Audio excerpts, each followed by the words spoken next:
Okay, so I have another eBay pickup here. This one was quite expensive, really, although I think that's the going rate for these devices these days.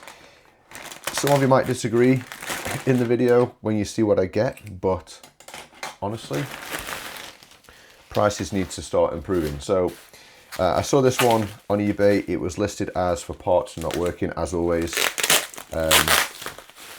And the picture, so I'll kind of flash one up on the screen just now, had the screen and what looked like maybe water behind the screen, or just some kind of like, maybe the plastic had been pressed into the screen. It looked weird, so I was intrigued to see what the problem actually is. So fully appreciate the bubble wrap in the packaging.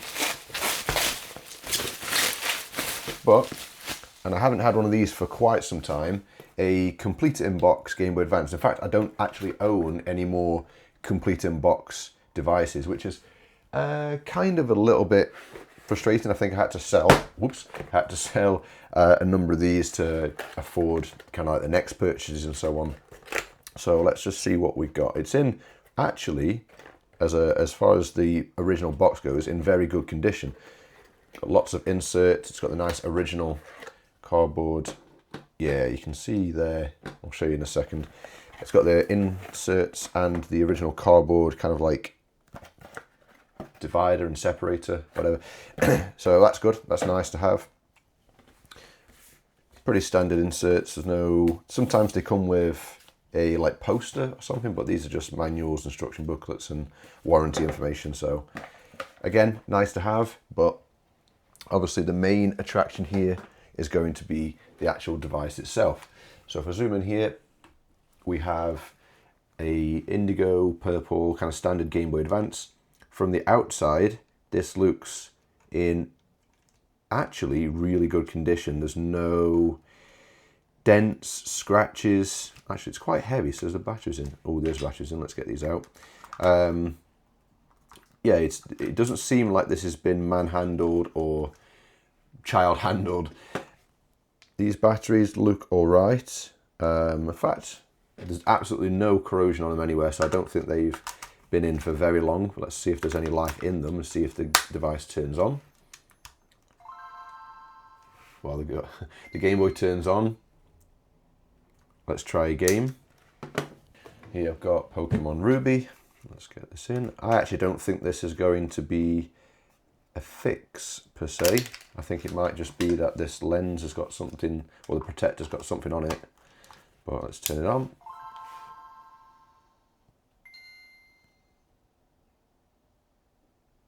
Okay, it doesn't immediately read the game. Could be slightly dusty, dirty. Let's just a few times. There we go, got the Nintendo logo. Doesn't look garbled. And boots straight into the game.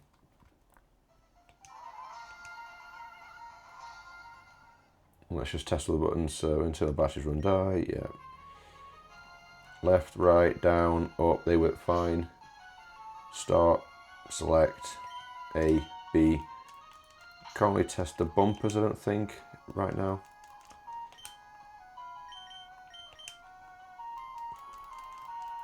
But I'm going to assume they work fine as well.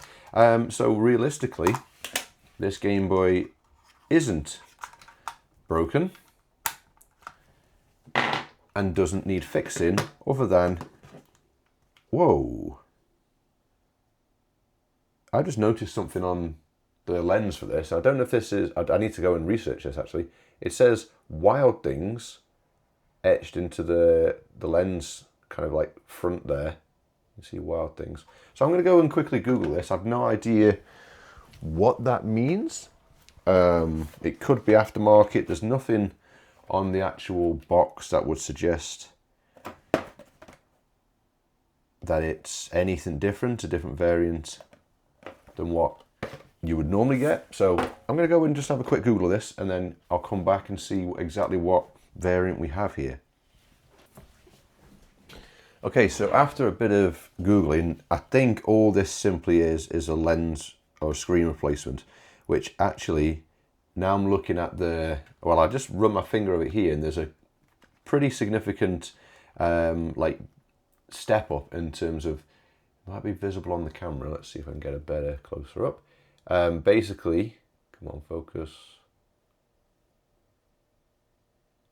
I think it is simply a screen protector. There you can see it's just a couple of millimeters taller than the actual face of the body. So I think all this literally is here, and this issue on the front lens is just that, a kind of like screen protector. So I'm going to see if it is actually a screen protector, which I think it is, and then basically either peel it off. In fact, no, I'm going to go ahead and take this apart and look exactly inside and see if anything else has been changed or fixed or repaired, because this doesn't really make sense as to why this was sold as for parts. But then again, this happens all the time. I don't know why I'm saying this. People sell things on eBay saying for parts or spares and repairs, but all that happened was they didn't try it properly, or they didn't have a game to test it, therefore can't exactly say whether it's working or not. These screws are not struggling to come out, but there's initial resistance, which makes me think that these have never come out before. This has never been opened before. So realistically, I think we're good in terms of this having never been opened to be repaired. Also, if it's never been opened to be repaired, then it means it was relatively looked after, in which case that's good, which means we have a pretty solid Game Boy Advance console. I think the long-winded way of me saying was basically there shouldn't be any issues, there shouldn't be any problems with this because it's been looked after, basically. I'm kind of just yapping at this point.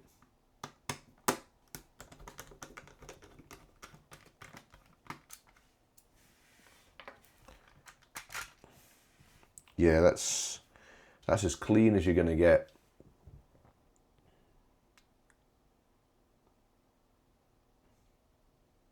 Battery contacts, perfect. Even the bumpers haven't really discoloured that much compared to how they normally do. This is a pretty solid Game Boy Advance. So I think I'm just going to put that back together. No real need to take it apart any further.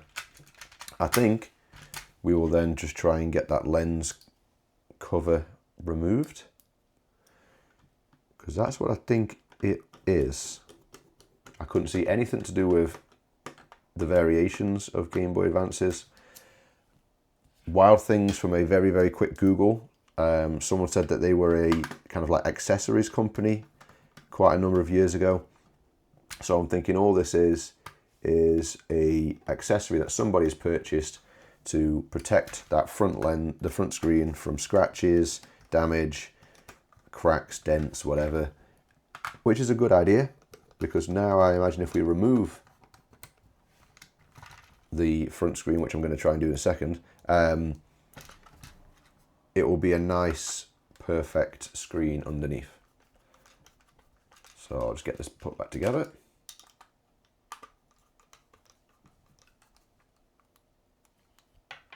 Right, all the screws are back in. I'm not going to bother testing it. Like, as I press on this, I can see that weird adhesive kind of move about. So I can only assume that this is just like a lens that you would put on, say, like an iPhone or an iPad, that type. But oh wow, it's stuck down with some crazy. I mean, as I'm trying to peel it here, you can see the residue and the old glue just.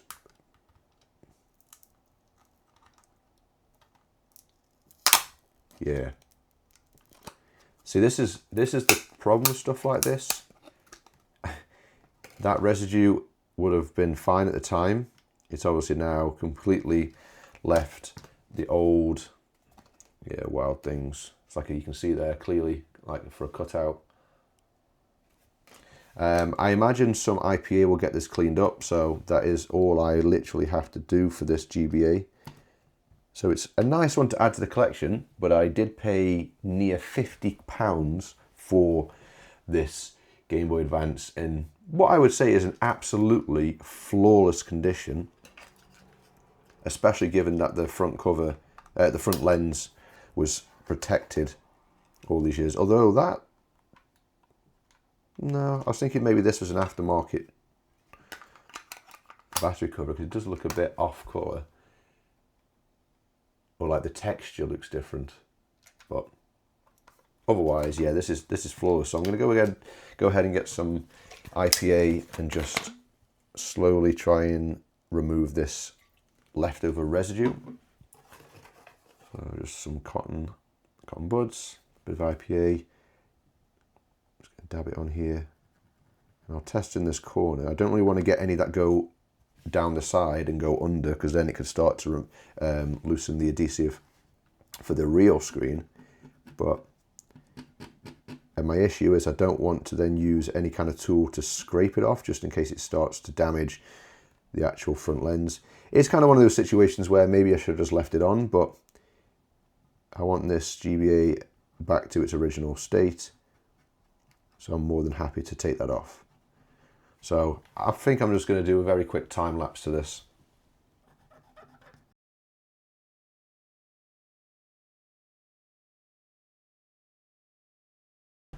Right, okay, so I spent a while trying to get the residue off, but unfortunately, I think because it'd been on so long, it actually, when I removed it, removed kind of part of the outer layer on the lens. So you can see there at the top, I thought that was residue, and the same at the bottom. I thought that was still residue left, and I was kind of like IPA scrubbing for ages, and it didn't really seem to get smaller, it only seemed to get a little bit bigger. So I think there's a top layer, like coating, that has been over time when the lens was on. So this is the lens here, and in fact it's got like a yellowy, I mean, if you see as I put it over here, it adds a yellowing tint, which is obviously UV damaged. I think over time that's then pulled that cover off, that layer off the screen. Sorry, I was just focusing here because on the actual lens and the adhesive, there we go. You see that at the top where my finger's kind of pointing just now, you see how that's shiny? That's not actually sticky. If I like press my finger on that, it's not sticky at all.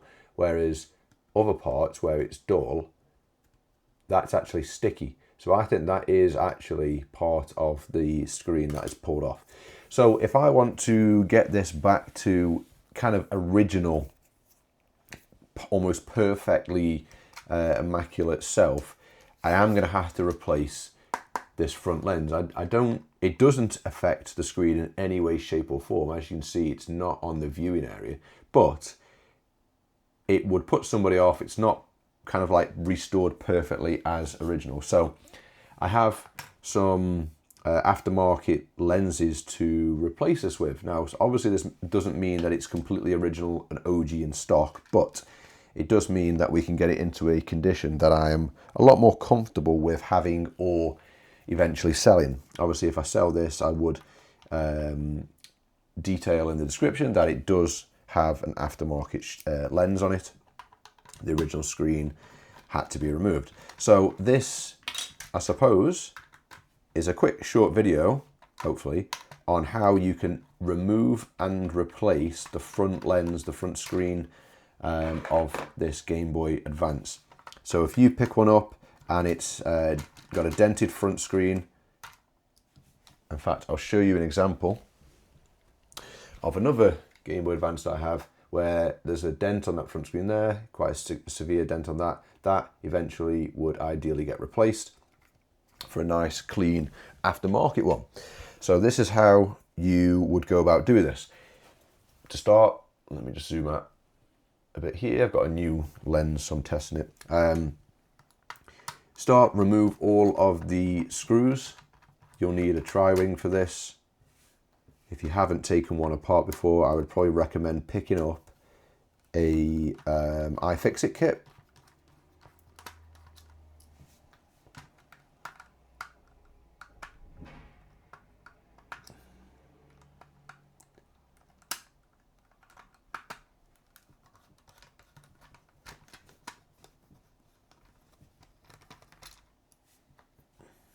So 1, 2, 3, just this last one in the corner, but it might be removed, just isn't wanting to come out. So once you've done that with the tri-wing, you then need a Phillips to remove the singular Phillips screw for the shell that's in the battery compartment. I don't know why Nintendo did this. Once you've got that out, I'm just going to remove this shell, this screw at the shell that didn't want to physically come out. It's obviously unscrewed from the body, but just to keep them all there, keep them safe. Now we have the board itself to remove. So in here we have 3 Phillips screws, 1, 2, and 3. Remove these one by one.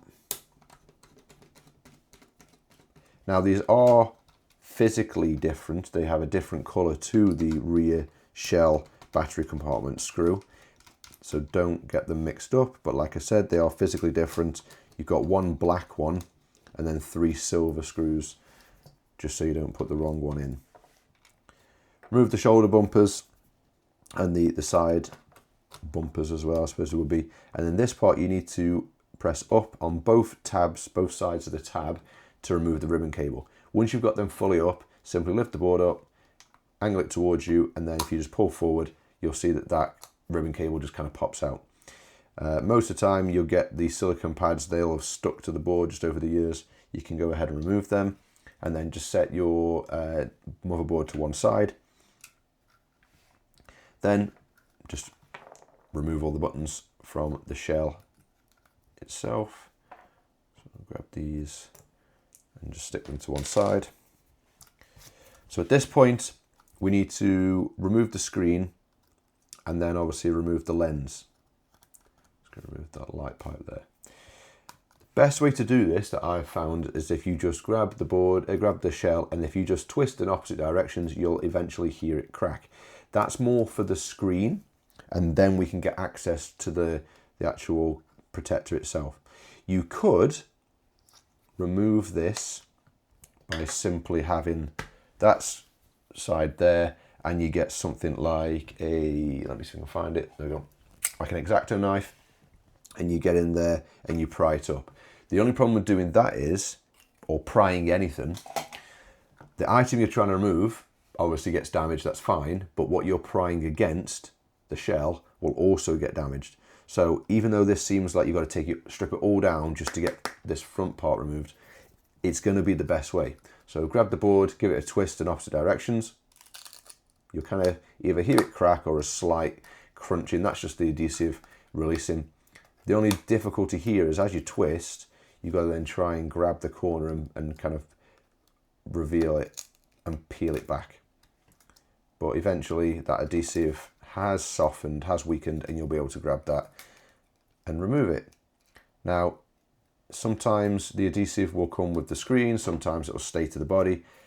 You want to really keep this because if you don't have a replacement kind of adhesive gasket, I suppose it would be considered, then you need to keep the original one in place. So I just go ahead and fix it back to how it should be, and then roughly, if you can, set it to one side. And now we've got the shell just itself with that front lens that we need to remove. You can just kind of push it from one side eventually, but don't push it too hard just in case you crack the actual frame, the shell, but it should release at some point. There we go, just like that. You can see it's come out pretty cleanly. The adhesive is still pretty decent, but it's that front side that was the problem. We then take our new one. It's going to have a couple of components to it that we need to remove. So first and foremost is this rear film that we just peel back to reveal the adhesive. So obviously easier said than done. One corner should give at some point. See if we can get this done somehow. Come on.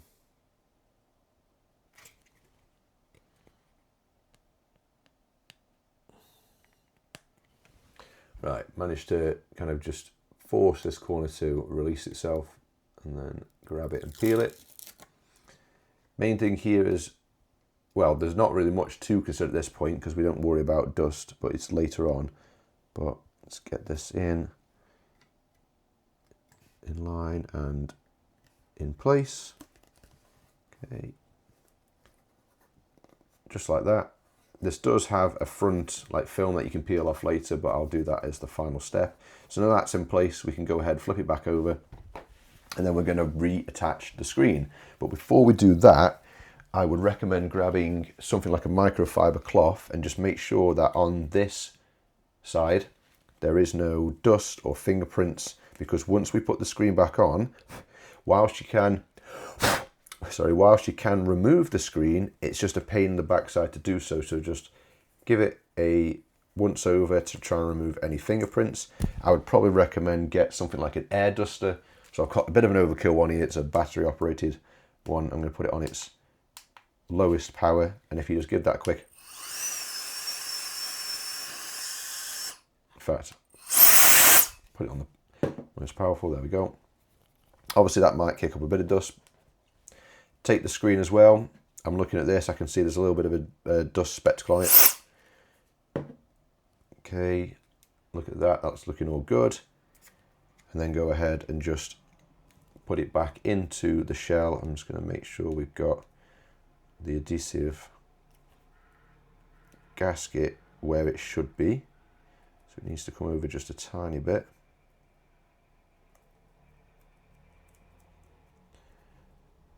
That should be fine. Okay, give it a visual inspection one more time. I think that's good. Same with the lens, and then just drop it into place. There's only one way it can go. The ribbon cable at the top, and then as you put it in, just push around the edge gently, not too hard, just so that adhesive is being forced to stick down again. Flip it over.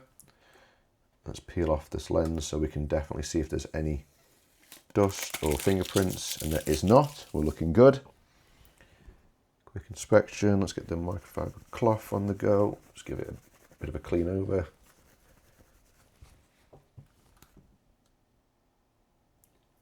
Perfect. Now we can just assemble it back together. So before the board can go in, the motherboard, you've got to put all the buttons back in the correct way. So let's get start and select. Got the D-pad. I'm just going to check over. This is looking pretty clean. There's not much, there's no dirt around that. Don't need to bother cleaning it.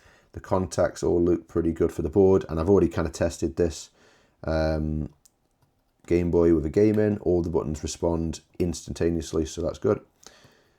Oops. Putting the membrane on before the button's even in, so let's get the button inserted. There's a little D-dent, or like a notch cut out, but I don't think that matters. No matter which way you put it in, it's the same direction. Set that down. I always forget to put the light pipe in, so for the LED. Make sure you don't forget that, because I'm only saying it because I always do forget it, and I think it goes here. Yeah, that's correct. There we go. A and B, again, they can only go in one way. You'll know because as you try and put it in, if it doesn't line up, it won't slide all the way down. There we go. And then the membrane for the A and B.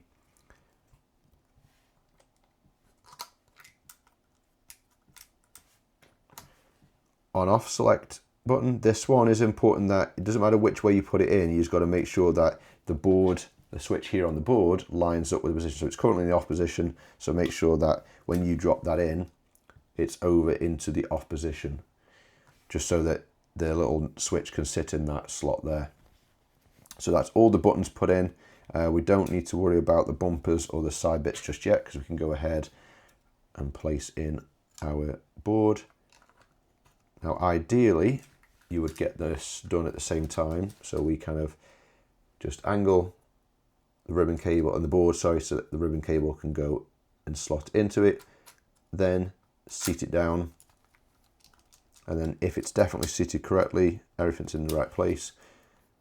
In fact, I think we put the switch in last, yeah. There we go, so it sits on top. Once that's in, just make sure the ribbon cable is fully seated down. Bring both of those tabs down to lock it in. And then we get the silver screws and start screwing them in so that the board is secure. Pick the device up, just because the buttons, as it's facing down, the buttons will press up and it pushes up the board just ever so slightly. So go ahead and pick up the board itself when you put these screws in.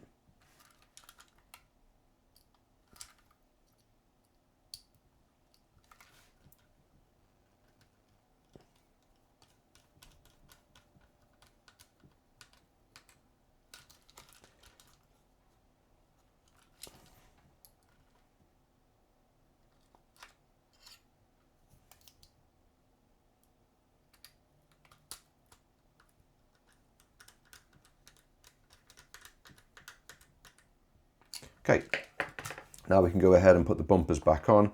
The best way to know which bumper goes where, because one of them has a little notch cut out, as you can see here, or an extra bit, is that should line up with this part of the board, because that's where you can like loop a, I don't know, a kind of like key chain, so you can have it attached to your wrist, which I don't think I've ever seen anybody ever do, but there's probably some people out there that do.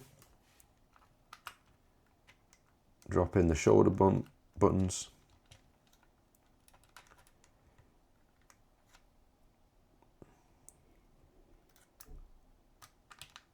There we go. And then finally, just take the rear shell, drop it on. It should then fit nice and snug, ready for our Y screws to go in.